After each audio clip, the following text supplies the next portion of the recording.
Miren, chicos, acá estamos con mi amigo el panda. Acá estamos con mi amigo el panda, el pandochi de la caquita. Mirá, ahí está el perrito Coquito. El perrito ese se llama Caquita. Vamos a jugar a 99 veloces en el bosque. Dale, vamos, amigo. Dale, mirá, ahí está mi amigo. Vamos a jugar una carrera. ¡Ya!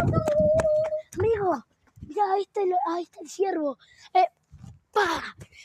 Mirá, mire, gente. ¡Acá está el carnero! ¡Toma! ¿Dónde está el carnero? Ahí. ¡Toma! Dale, amigo. Ya. Está mi amigo ahí. Hola, amigo. Hola. Vamos a ir a la casa. Dale. Miren, chicos.